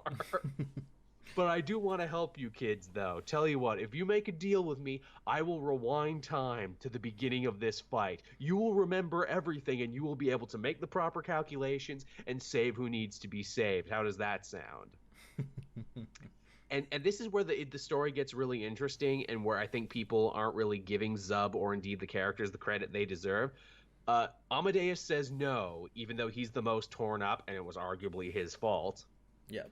Miles does not blame him for this, but Miles steps on in and makes the deal for the both of them, which explains why Amadeus was all up in Miles' face in the previous issue, because they remember and no one else does. Yeah. And because of that, they're able to save the day, save Viv, save Miss Marvel. But here's the twist, though. As they pull back on, like, the wreckage of everything in Dubai, one of the people that Miles had managed to save before time got rewind is dead now in the rubble. So literally Miles got tricked into trading life for life with the devil. And it's like, oh my God. And like, this is killing Miles, as we saw in the previous issue. And it's already like driven a massive like wedge between the team, and they don't even know this. And it's like, oh, that's what Mephisto wanted. That's why he didn't ask for a soul. He just wanted to try and break them up, because he knows once it's revealed, oh, Miles made a deal with the devil, even if he did it for a good reason, that's going to fuck up this team that was doing so much good. Oh, no. And I'm like, what a great devil plan. Yeah. That plan is really good. In fact, if they even go a step further and Mephisto's like, haha, I was the one who sent Zazat to Dubai for just that reason. Yeah, I could see them doing that. Like, I'm such a dirty cheater. I've been cheating you since the very beginning. It's so good, I'm not even going to question being like, well, wasn't Mephisto locked up in Vegas after the end of Damnation? Yeah. He's apparently the devil. Apparently other books broke that before. Apparently Deadpool had him show up, and apparently like Scarlet Spider had him show up too. Oh, okay. So you can't blame Zub for breaking continuity, because other writers did it first. Yeah. After two writers, it's free to break whatever canon you want. That's the rule. That's the unwritten rule. Yeah. But yeah, Champions is good. Champions is great under Zub. Love that guy to death. I like that it's the young team, but he's not giving them like young people problems. Yeah. He's giving them serious adult problems. And again, with Titans being kind of in the crapper right now because they're going like, too dark and like too grim and gritty, I like that this book finds a happy medium and actually, deals with the characters and doesn't regress them. Yeah, definitely. It's good shit. And also, it's a nice Canadian doing good in the world, so I'm happy for him. Did you hear he's going to be co-writing Iron Man now? Yeah, I heard that. That's actually pretty cool. Good for him. Yeah, I'm interested to see what he's going to be doing. Same too. I like the idea of Dan Slott having to work with someone else. I like Dan Slott, but I like it even more when he has to be. I think some of his best work comes when he works with people like Christos Gage, and he has to be like accommodating to someone else. Yeah, as evidenced in like Spider-Geddon and stuff, where he did like the general story output, and it was like Christos Gage and other people who kind of like refined it. Makes me wonder too, if he's bringing in a co-writer, what does he have planned for Fantastic Four, or something else coming down the pipeline that he needs to do more things? Yeah, interesting. Also, speaking of Zub, Avengers No Way Home comes out this week. It does. I'm so excited for that, especially after No Surrender. One of the best events of last year, maybe one of the best events we've had at Marvel in a while. Yeah, and since this team is using Hercules, I'm all for it. Me and you love Hercules. We're big old Hercules marks. The man deserves more. He does, goddammit. His Abnett book was amazing. Oh my god, it was so good. And dead before its time. I love stories about lovable schmucks trying to make good. Yeah. Because I am myself a lovable schmuck trying to make good. So I think. But yeah, that was everything I had this week, Matt. Did you have anything else? I did. I had 3 other books. Oh, wow. Holy shit. First one is a new book called Gunhawks. Oh, yeah. See, I picked this up but didn't read it yet because I love Wild West. I know it was an old Marvel book back in the day, and it's its anniversary, so it gets a special one-shot. Yeah, I love Westerns too, and that's why I picked this up. And yeah, it's just a one-off story about a sheriff called Dean the Dead Man Donnelly. And nice. we just get to see him sort of doing his sheriff duties in Arizona in 1914. He's running off bandits and stuff, and as the story goes on, we learn more about these bandits are actually specifically coming after him because of his time as a hired gun during the Mexican Revolution. They're like a band of like female soldiers that are coming after him because they like laid waste to the town and everything. So it's just like him having to like deal with that, as well as like his wife has just moved into where they're living in Clearwater. So she's sort of like in danger, and they want to run and all this sort of stuff. And then it's just like one of those one and done issues where like at the end, Dean goes off with these bandits because he knows that if he goes with them, the town won't be caught in the crossfire. It's also a nice place too to be like, would you like to read more? Should this be a series? Yeah, exactly. If each book was like just like a one and done story, so it's like an anthology series, that'd be perfect. The West lends itself to that really well. This book did as well. It had all those great like hallmarks of a Western. Had like shootouts. Had like the sheriff who was once like maybe not such a good guy, and he's trying to make up for that. And just really cool. Did it have brothels and tinkly tonkly pianos? It didn't have tinkly tonkly pianos, but I think it had brothels. There you go. That's all you need right there. Wholesome stuff for the whole family. No cussing, just drinking, fighting, shooting, and tripping horses with wires down by the brothel. That's why I love the Old West. Yeah, and I think people really liked it as well, obviously because like Red Dead Redemption 2 recently came out and was a big hit and everything. So yeah, it's a good time for Western stuff at the moment. Let this come back and do good so Jonah Hex can come back and do good. Yeah, he's coming up in Super Sons. He is. Can you believe in the New 52 there was a book called All-Star Western that not only starred Jonah Hex but a bunch of other Wild West characters from DC, and it actually ran for a fair amount of time? It was probably one of the better things of the New 52. It was, because Jimmy Palmiotti and Justin Gray just wrote it like they never stopped, because they're the only people who have been writing Jonah Hex. It's been forever, DC. Let Palmiotti and Gray write more westerns. Yeah, we need like a doomsday clock, but for Jonah Hex. Yeah, he's the one behind everything in the universe. That's the one. Dr. Manhattan is like, and this scarred cowboy will bring everything together. He's the one who will kill me. Why? Because why not? You can make some BS deep thing there where it's like, yes, and this deconstructionist superhero thing about Cold War paranoia was killed by a Wild West character that kept comics alive in between the time superheroes were and weren't profitable anymore. And it's kind of a play on like Reagan because he was a Wild West like actor. Holy shit, there you go. Oh my god. It all fits. Matt, if that's how Doomsday Clock ends up, pissed. Oh shit! Now Gary Frank's gonna hear this. He's gonna have to redraw the whole thing, and now more delays are gonna happen. Damn it! The comic multiverse figured us out again. We gotta take it all back. We're the reason why there's so many delays. We keep figuring it out after each issue, and like, fuck, we've got to keep rewriting it. Man, Doomsday Clock, just man. And it is art that's delaying the book. I have no idea why. Again, is Gary Frank chiseling all of these into stone and then carrying them by hand to the printer?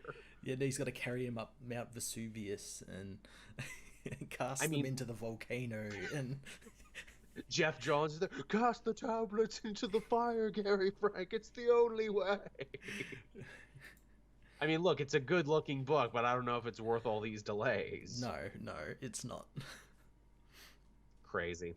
But yeah, so Gunhawk's good. Yeah. I'm glad I picked it up. I'll have to read it. Gunhawks was good. My second last book I read was actually kind of two, since I read them at the same time. And that was Flash 63 and Flash Annual 2.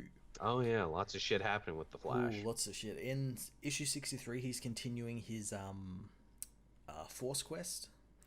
And he's found a bunch of people who have the Force powers, all these different ones. In this one, he found a guy called Psyche who has the Stage Force, and was duped into thinking he was an Argus agent who was undercover in Zandia, which is basically DC's version of Madripoor, which is being run by Roulette.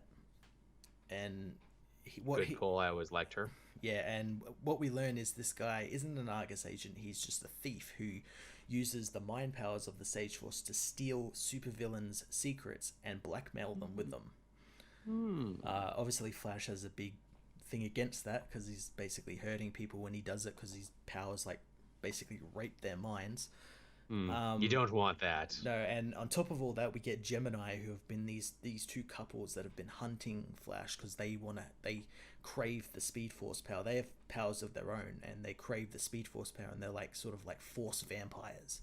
And we learned that they're actually immortal. They're from the 40s, and they found like a secret lab that was testing multiversal energies, and they used gauntlets they found in that to suck the energy from other Force users to stay immortal.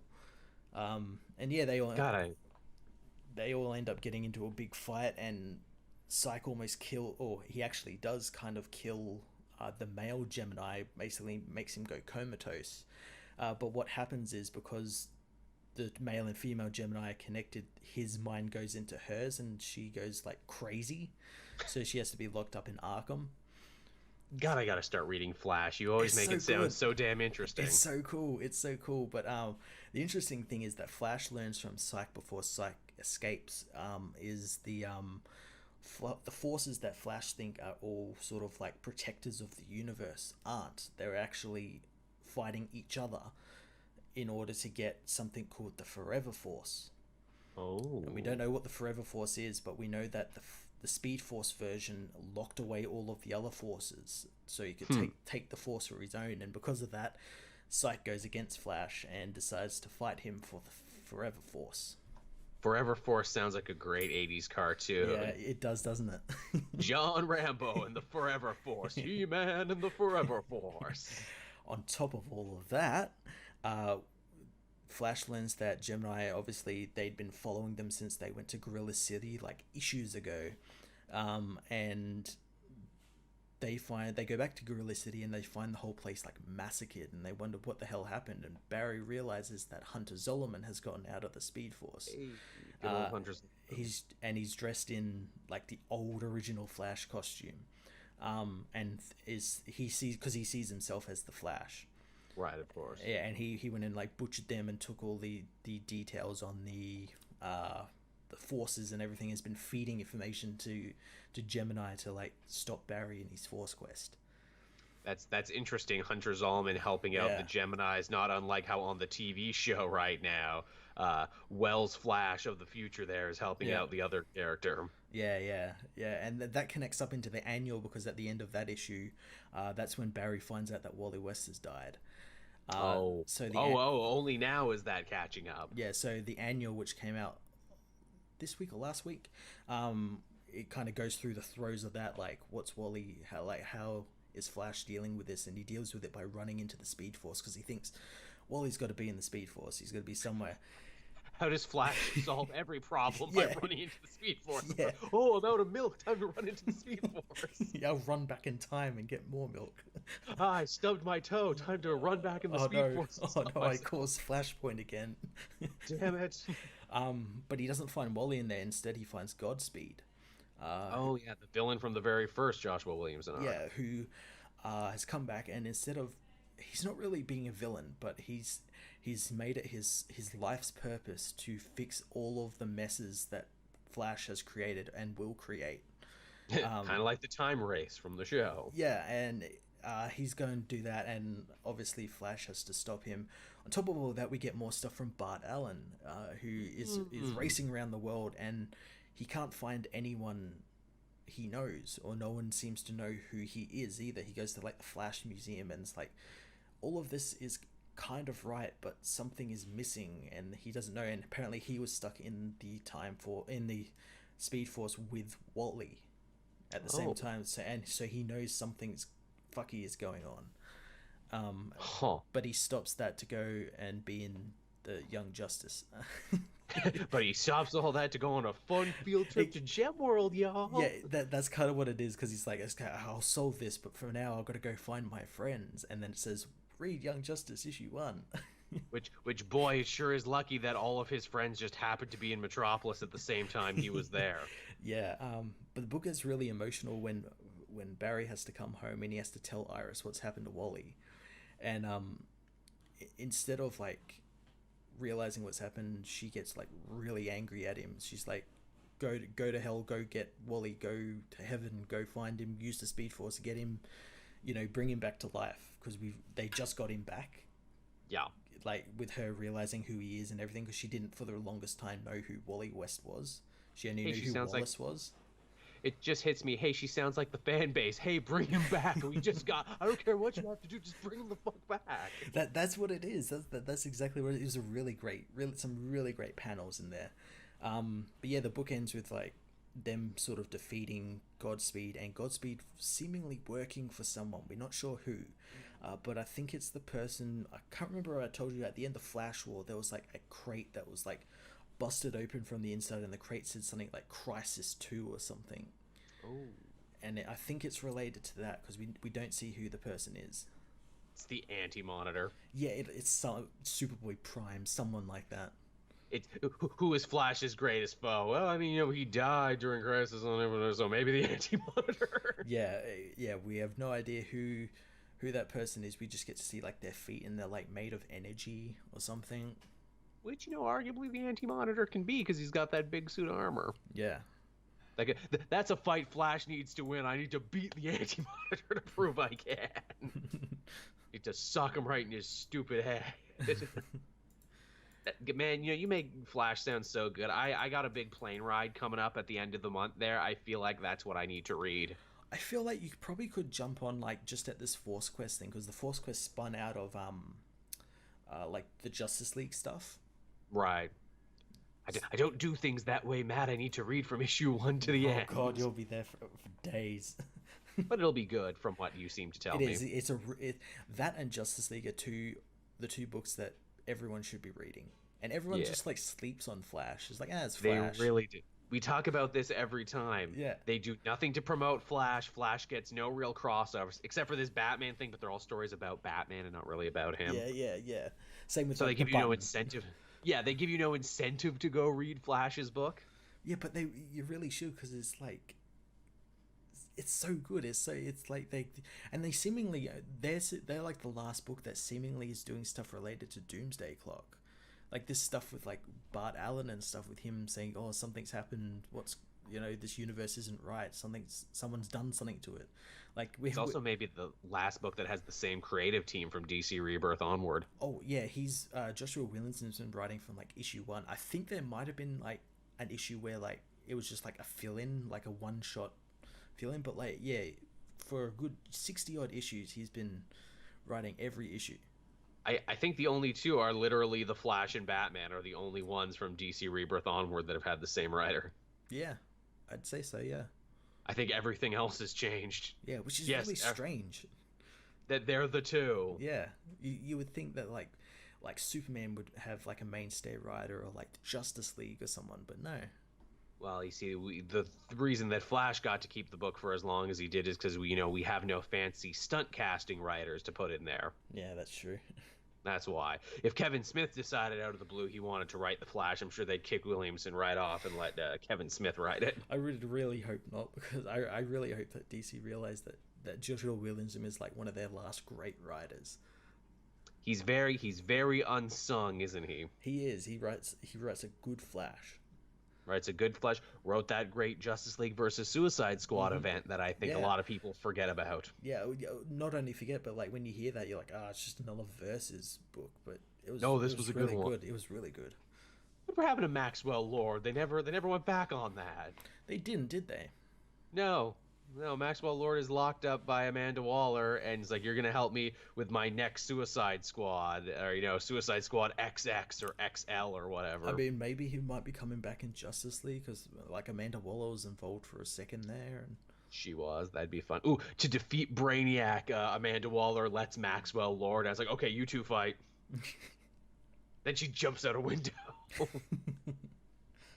Aha, Amanda Waller away. I'll live to be slimy and morally gray another day. You can't stop me. That's great. So is that it, Matt? Is that I, everything we have to talk about this week? one more book, and it's the big one I've wanted Oh, to talk about. okay. So this one was a bit. It's I think there's a one shot. Might be more coming. Maybe if people pick this up, and that was the Marv Wolfman Man and Superman book. I knew that's what you were going to say. I haven't had a chance to read it yet because it's so big and long, but I did breathe through it and it looked fun. It was really good. Again, I wouldn't necessarily say it's another Superman origin. It is, but it's a long part of that origin, and that part of the origin is Clark's coming to Metropolis.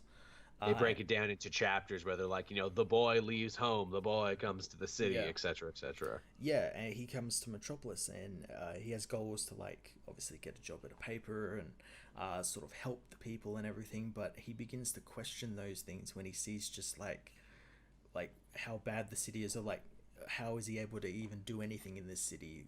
Because as we find out, the city is involved in the thralls of this madman who's like holding the city hostage, and if they're not paid $5 billion, they will keep bombing the city. And over the course of the issue, Clark is seen responding to a bunch of like bombings. Like the first one's like a courthouse, and he just happens to be near there, but he can't do anything because the police and everything already have everything on lockdown. The next one, everyone thinks that he is responsible because that's like his first big action. He tries to help the people, but they all think that he is the one. The mysterious flying man is the one responsible for these bombings, and because of all this and what he can hear out in through Metropolis, he begins to think, oh, maybe I can't be Superman.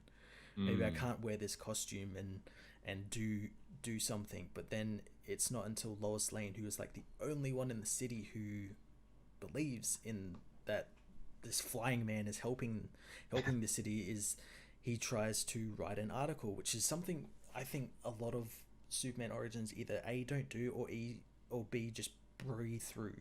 They just They forget the good he does as a journalist. yeah, and not only that, they forget that like Clark is a good writer. He's not just, oh, he's a journalist just so he can be close to the action. Like he actually has a background in this, And like the pen is mightier than the sword and sometimes.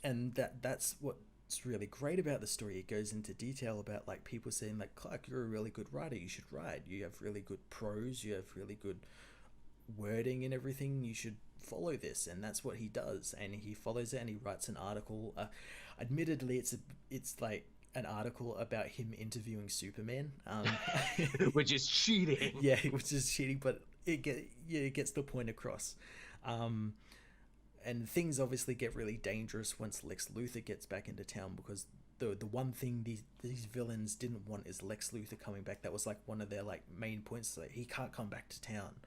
He comes back and all hell breaks loose, and that's when Clark finds out that Lex is the one behind these attacks, Because of course he is. and he's attacking the city so that his company can secure a huge weapons contract with the government to Make provide. everyone nice and afraid. Yeah, because like the weapons that are being used are like sophisticated, and he's like, oh, I can combat these with my even more sophisticated weapons. You just need to pay me like exorbitant contract fees. I like that's a classic supervillain plot, but also kind of timely in its own way, where Yeah, it's like the only yeah, way you can stop a man with a ray gun is if you have an even bigger ray gun. yeah. But yeah, that was really cool. And the latter half of the book is just we only actually ever see the Superman costume once, which I thought was really cool. I saw that page, yeah, when I was flipping through. Um, yeah, the latter half of the book is just like Clark and Lois investigating um, Lex and trying to like prove that he's the one behind this. And there's a great panels where we get the first confrontation between Lex and Superman, and you never see Superman. It's all from Superman's point of view, and Lex is like scared out of his mind. This guy's just like broken in through his like skyscraper window, and he tries like shooting him and nothing happens. And Reminded me very much of Superman the animated yeah, series. that's When he exactly meets him what for it the was. first time. And he just says to him like, if you fuck up again, I'm going to be here and you're going to know who I am. Don't let me catch you slipping in these streets again, L dog. I'm gonna make you hurt, put you in the dirt. Superman out. But yeah, it was a really cool story, and I think it might be just like a one and done. But yeah, I hope it's really good. It was actually a Marv Wolfman story from 10 years ago. He was originally meant to be published Yeah. in Superman Confidential, but because of the New 52 that got cancelled, and the book went into limbo, so he had no way of publishing it until now. Another really strange thing about this isn't under any banner, and not under Black Label, I noticed anything. that. It's just got put out, and I said in my review, this would be perfect for like Black Label. This is like a premium story. Like, put it out under you have this label that nothing is happening with. Is it really Black Label enough, Matt? Is there enough dicks in it? Yeah, Dan DiDio coming out. I got to draw some titties here and big Yeah, here. titties in there. Yeah. Oh yeah, we're mature. We're for mature adults. Yeah. No, and then he send them off to the printer and then get outraged because there is a dick in it and have to like reprint it so there's no dicks. Yeah, really. Yeah, see, maybe this is what Black Label should have been for prestige stories. Seems like you have lots of them, but you don't know what to do with them. Yeah, it's so strange that it was just like put out. Just like on a normal comic book day, just, put with out. no real fanfare. At least they put it out in a week where there wasn't already a competing Superman book, so maybe people just picked this up thinking like, oh, this is Superman for this week. Well, I hope they did, especially with like Marv Wolfman writing it. The art is real. The art is really cool because it kind of imitates that like 80s, 90s art. Yeah, it does. Yeah, it's really cool. That's good. Yeah, check that out, everyone. Again, I picked it up and I'm like, I'll give this a look, but then I'm like, oh, this is really long and I have a lot of work to catch up on. 100 pages. It's a 100-page giant. Yeah. It's a big chungus of a book. But yeah, so that sounds like that's the show, everyone. We hope you enjoyed it. We hope you had a lot of fun. I know Matt and I always have a lot of fun doing this one. We're back on Sunday now, so if you're a patron, you're going to be getting it late Sunday night. Yeah. And that's something. Again, be sure to listen to the show on SoundCloud and iTunes. I know a lot of people have. It's getting hundreds of views now, and I really appreciate that one. It's always nice to see those numbers and people enjoying it and downloading it and carrying it around with them. Cool. If you want to support the show, we have a Patreon page. You can become a patron for as little as $1 a month. If you are that, you will get this show first exclusively before anyone else in both audio and video. That might be a little slow this week because of technical problems out the ass, but we promise you're going to get it before Wednesday when it airs at 8, which is when everyone else gets to see it. So, yes, thank you, everyone, for watching and listening. We hope you enjoyed this, and we will be back again next time. See ya. Bye-bye.